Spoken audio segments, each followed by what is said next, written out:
and he says, "Well, I can only fight you at 168." Moving up. Who would you favor in that one? Huh? Who would you favor in that one? I would favor Canelo. You would? Yeah, I think Canelo's favored over any middleweight in the world. All right. Do you think he'll have trouble making middleweight now that he's moved up? Yes, I think it will be hard. You think maybe 68's better? That's why I say 68. You know, that would be hard, but not to the point where it weakens you. Now, Larry, I know you were one of the people calling the Hearns fight when Tommy Hearns actually managed to move up and become the first person to become a 4-division champ.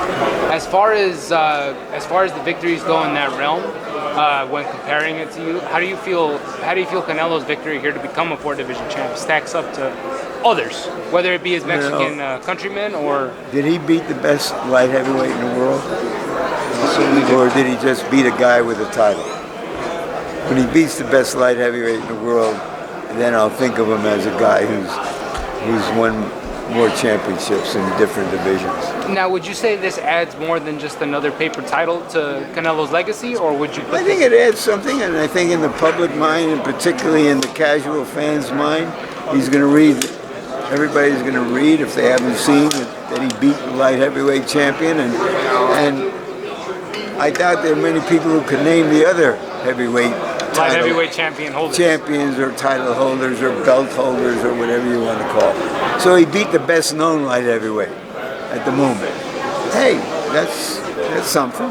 Most people think that Beterbiev is the best light heavyweight now that he's unified. How do you think Canelo would stack up against someone like that?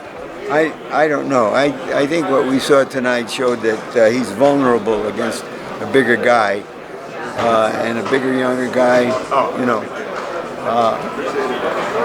I don't know enough about the other light heavyweights to have a really serious opinion, but it would be a hard fight for him. Hey Larry, assuming. And it's not like any of those fighters are big attractions. Right. At 175. Big enough to warrant a fight with Canelo to begin with, right? Sorry? You're saying that they're not big enough to warrant a fight for him to necessarily risk it to fight them to begin with. No, right? well, look, he's going to call the shots. It's none of them are gate attractions. None of them are big public figures. They're good fighters. They may be good enough to beat him, but I don't know if this enhances Canelo's idea of himself for fighting bigger men, or whether he says, well, I think maybe I ought to go down a little bit. Yeah.